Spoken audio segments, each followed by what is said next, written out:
Hello guys, आपका इस boring से चैनल में स्वागत है। आज हम बात करेंगे twittering bird never fly anime के बारे में और जानने की कोशिश करेंगे क्या हमें ये एनिमे देखना चाहिए या नहीं। तो शुरू करते हैं बिना किसी देरी के साथ।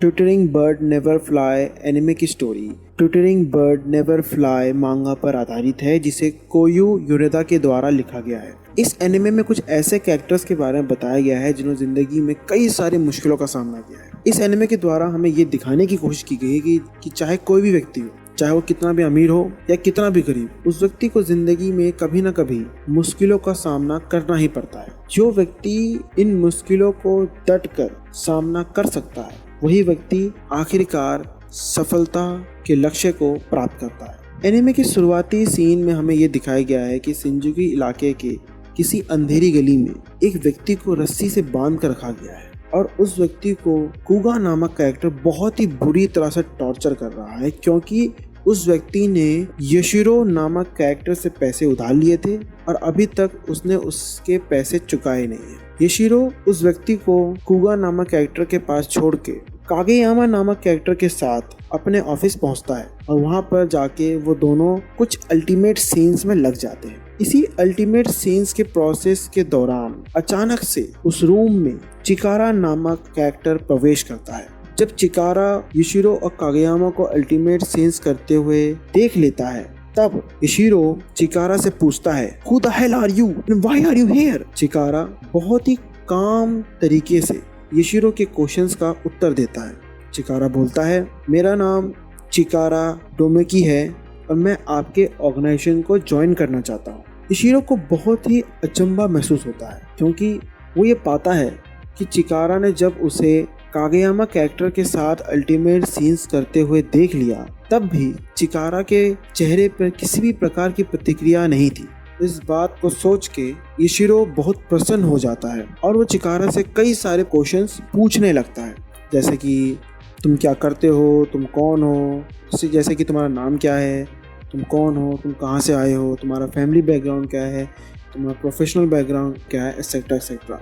और चिकारा इन क्वेश्चंस का बहुत ही काम तरीके से आंसर देता है। इन क्वेश्चंस को पूछने के दौरान यशिरो के मन में एक अलग सी भावना उत्पन्न होती है, जो कि असल में कुछ नहीं, एक हवस की भावना है, और वह चिकारा को एग्जामिन करने लगता है, क्योंकि यशिरो एक मैसोचिज्म फेटिश कैरेक्टर है जो किसी भी मेल कैरेक्टर के साथ कहीं भी किसी भी जगह जेसीबी की खुदाई में लग सकता है। जब यशिरो अपने हवस भरी भावना पर कंट्रोल नहीं कर पाता है, तो वो चिकारा के अंगूरों को पकड़ लेता है और उसे अल्टीमेट सीन्स करने के लिए प्रोत्साहित करता है। लेकिन चिकारा इस एक्शन के ऊपर किसी भी प्रकार का प्रतिक्रिया नहीं देता है। इसके बाद यशिरो के दिल में एक अजीब सा क्वेश्चन उत्पन्न होता है। वो ये सोचता है कि उसकी जिंदगी में आज तक कोई ऐसा बंदा ही उसे नहीं मिला जिसने उसकी इस हरकतों का गलत फायदा नहीं उठाया। इसके बाद यशिरो के दिल में चिकारा कैरेक्टर के प्रति प्यार की भावना उत्पन्न हो जाती है और यहीं से इस कहानी की असल में शुरुआत होती है। यशिरो इस एनिमे और मांगा का मेन प्रोटैगनिस्ट है। ये कैरेक्टर एवरेज स्टैचर वाला एक पेल व्यक्ति है, जिसके ग्रेविश ब्लॉन्ड हेयर और डार्क गोल्डन आईज है, जिसके कारण ये कैरेक्टर बहुत ही हैंडसम और सेक्सी है। वैसे तो सभी कैरेक्टर है, लेकिन ये कैरेक्टर सही में कुछ ज्यादा ही हैंडसम और सेक्सी है। अगर हम इस कैरेक्टर की पर्सनैलिटी के बारे में बात करें, तो इस कैरेक्टर में फ्लर्टनेस, सिनिकल, पर्वर्टनेस, स्प्लेंडेड टॉकर और एसेंट्रिक मैन जैसी पर्सनैलिटी है। इसके अलावा कभी कभी हमें इस कैरेक्टर में चैरिस्मेटिक और कैपेबल लीडरशिप वाले कैरेक्टरिस्टिक भी देखने को मिलते हैं, जिसका इस्तेमाल इसने शिंजुकु इलाके में शिनकेसाई ऑर्गेनाइजेशन को बनाने और कंट्रोल करने में किया है। मांगा में इस कैरेक्टर को पब्लिक टॉयलेट के रूप में प्रेजेंट किया गया है, जो कि सही भी है, क्योंकि यशिरो एक मैसोचिज्म फेटिश कैरेक्टर है, जिसका मतलब ये है कि ये कैरेक्टर कभी भी किसी भी मेल कैरेक्टर के साथ कहीं भी किसी भी समय जेसीबी की खुदाई और धुलाई में लग सकता है। अब सवाल ये उठता है कि क्या इस कैरेक्टर को इस तरीके से दिखाना जरूरी था? तो मैं कहूँगा हाँ, क्योंकि इस कैरेक्टर की जो बैक स्टोरी है वो काफ़ी डार्क है। उन बैक स्टोरीज में हमें ये दिखाया गया है कि किस तरह एक नॉर्मल काइंड चैरिस्मेटिक बॉय के जीवन में कुछ परिस्थितियों के कारण उस कैरेक्टर का जो कैरेक्टरिस्टिक्स है वो कितना परिवर्तित हो जाता है। अब ये क्वेश्चन उठता है कि मांगा और एनिमे में इस कैरेक्टर की पर्सनैलिटी को सही तरीके से दिखाया गया है कि नहीं। तो मैं कहूँगा हाँ, क्योंकि मांगा और एनिमे में इस कैरेक्टर को बहुत टाइम मिला है अपनी पर्सनैलिटी को डेवलप करने के लिए। चिकारा टोमेकी इस एनिमे और मांगा का सेकंड मेन प्रोटैगनिस्ट है। चिकारा टोमेकी एक लंबा कद वाला व्यक्ति है जिसके short messy light brown hair है और इस कैरेक्टर का जो फेशियल स्ट्रक्चर है वो काफ़ी स्ट्रेट है, इसमें किसी प्रकार का इमोशंस नहीं है।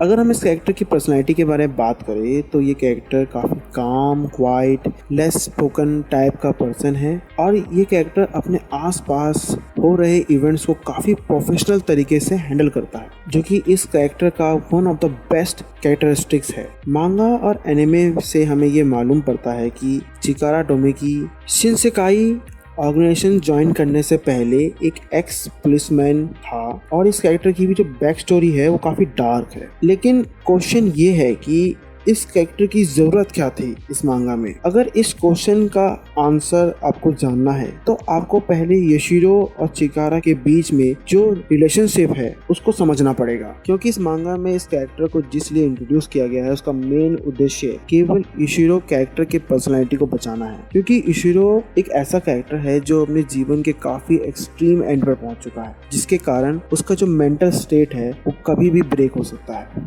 क्योंकि यशिरो की जिंदगी में कुछ ऐसी घटनाएं घटी है जिनकी आप कल्पना भी नहीं कर सकते। इसलिए मांगा में और एनिमे में चिकारा नामक कैरेक्टर की जरूरत थी।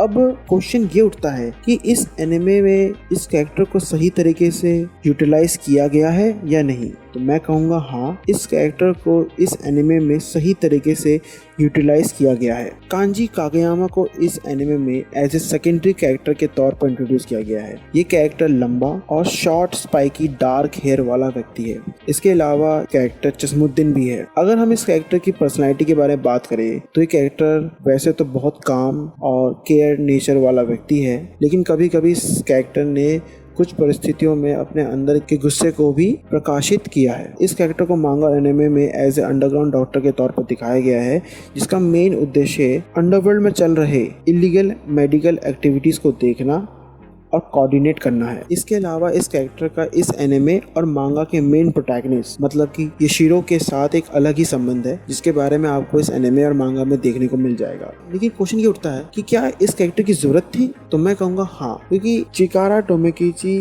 कैरेक्टर के आने से पहले इस कैरेक्टर ने यशिरो के जीवन में काफी अहम भूमिका निभाई है। इसके अलावा इस कैरेक्टर को इस एनिमे में काफी अच्छी तरीके से प्रेजेंट और डेवलप भी किया गया है। इंसिन कुगा को इस एनिमे में एज सेकेंडरी कैरेक्टर के तौर पर इंट्रोड्यूस किया गया है। ये कैरेक्टर मीडियम कद वाला व्यक्ति है जिसके डार्क स्पाइकी हेयर है और इस कैरेक्टर का जो फिजिकल स्ट्रक्चर है वो काफी स्किनी है, जिसके कारण आपको इस एनिमे में और मांगा में इस कैरेक्टर को एज ए लफंगे पर्सनैलिटी वाले कैरेक्टर के तौर पर दिखाया गया है। अगर हम इस कैरेक्टर की पर्सनैलिटी के बारे में बात करें तो ये कैरेक्टर काफी वायलेंट नेचर वाला कैरेक्टर है। इस कैरेक्टर को वायलेंस इतना पसंद है कि एनिमे और मांगा में इसे मैड डॉग के नाम से बुलाया जाता है। इसके अलावा इस कैरेक्टर का कांजी नामक कैरेक्टर के साथ काफी अच्छी केमिस्ट्री बनती है, जिसके बारे में आपको डोंट स्टे गोल्ड नामक ओवीए में देखने को मिल सकता है, जो कि इसी स्टूडियो के द्वारा रिलीज किया गया है। यूसुके नानाहारा को इस एनिमे और मांगा में थर्ड प्राइमरी कैरेक्टर के तौर पर इंट्रोड्यूस किया गया है। ये कैरेक्टर लंबा और काफी बॉडी बिल्डर टाइप का कैरेक्टर है। इस कैरेक्टर का जो हेयर स्टाइल है वो भी स्पाइकी डार्क हेयर वाला है। अगर हम इस कैरेक्टर की पर्सनैलिटी के बारे में बात करें तो ये काफी काम और क्वाइट नेचर वाला कैरेक्टर है, जो शिनसेकाई ऑर्गेनाइजेशन को इंटरनली मैनेज और कंट्रोल करता है। इस कैरेक्टर की जो बैक स्टोरी है उसके बारे में एनिमे में तो कुछ दिखाया नहीं गया है, लेकिन मांगा में इस कैरेक्टर के बारे में कुछ बैक स्टोरी दिखाई गई है। इसके अलावा इस कैरेक्टर को भी काफी ठीक ठाक तरीके से एनिमे में प्रेजेंट किया गया है।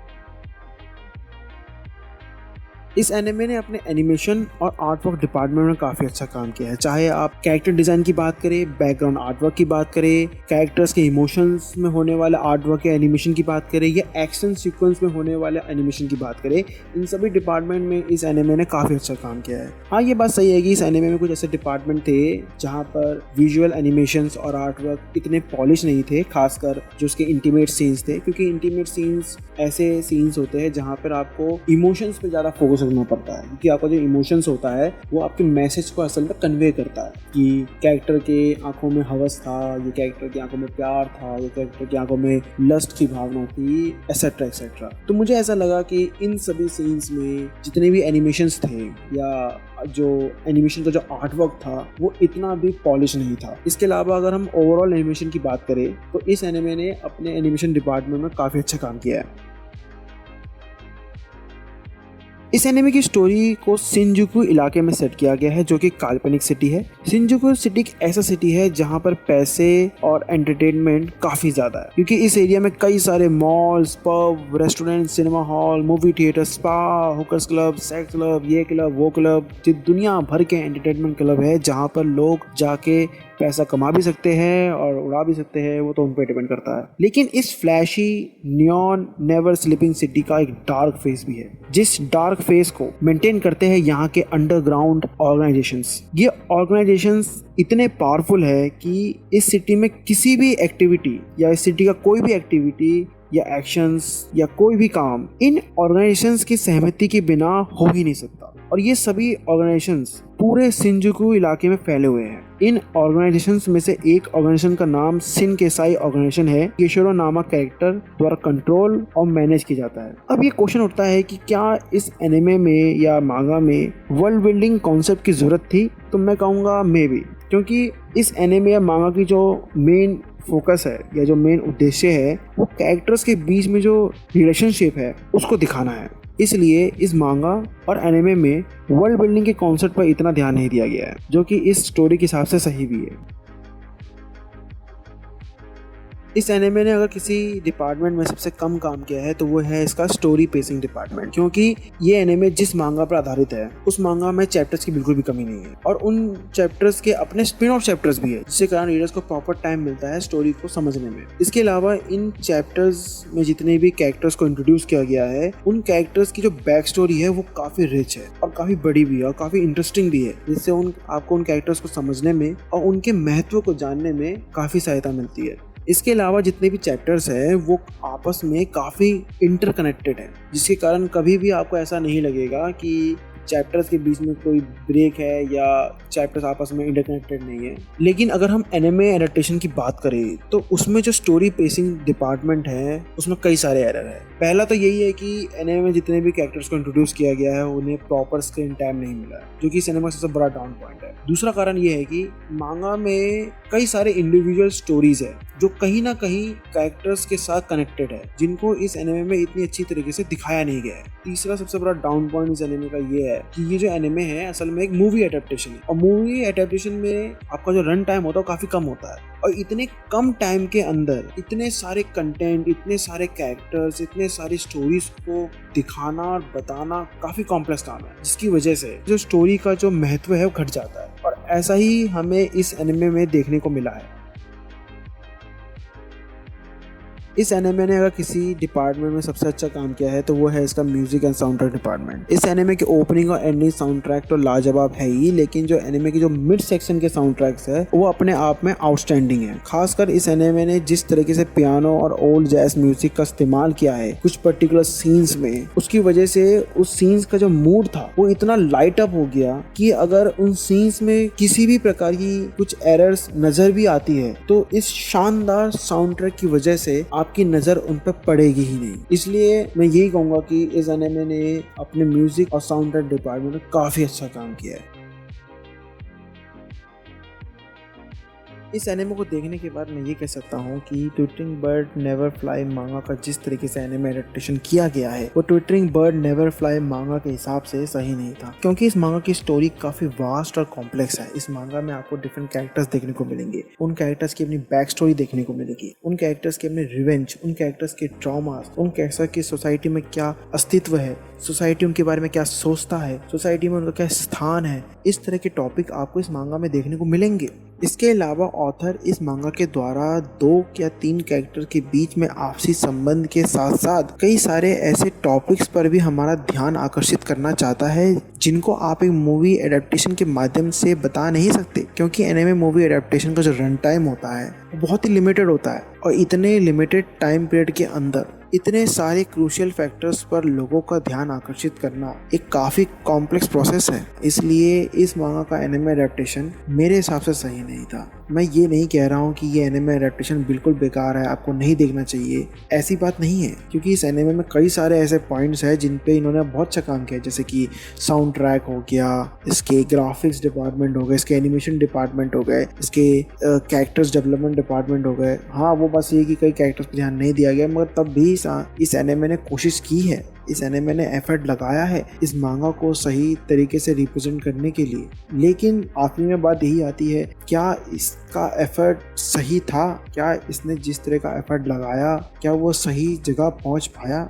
क्या वो फैंस को आकर्षित कर पाया? क्या ये फैंस के दिल में अपनी जगह बना पाया? तो उस हिसाब से मैं यही कहूँगा कि शायद इन मैटर्स पे ये एनिमे थोड़ा चूक गया है। अब बात ये उठती है कि क्या ये एनिमे वर्थ इट है, क्या ये एनिमे आपको देखना चाहिए? यदि आप न्यू कमर्स है, आपने कभी ये मांगा पढ़ी नहीं है, आपने जस्ट इसका ट्रेलर देखा है और थोड़े बहुत रिव्यूज आपने देखे हैं, तो उस हिसाब से तो आपको ये एनिमे जरूर देखना चाहिए कि आखिर में आपको पता तो चले कि आप क्या मिस कर रहे हो। लेकिन यदि आप इस मांगा को पहले से फॉलो करते हो और आप जानते हो इस मांगा के अंदर असल में है क्या, तो उस हिसाब से तो ये मूवी आपके लिए एक ट्रीट है। तो मैं आखिरी में यही कहूँगा कि आपको ये मूवी ज़रूर देखनी चाहिए, लेकिन इस मूवी को देखने के बाद आप ज़रूर एक काम ज़रूर करें कि आप जाके इसकी मांगा ज़रूर पढ़ें। ये मांगा बहुत अच्छी है, इसलिए मांगा और एनिमे आपको ज़रूर देखना चाहिए। यदि आपकी गर्लफ्रेंड को यूशिरो कैरेक्टर से प्यार हो चुका है तो इस वीडियो को लाइक, शेयर और कमेंट करना ना भूलें। तो मिलते हैं आपसे अगले वीडियो में, तब तक के लिए अलविदा।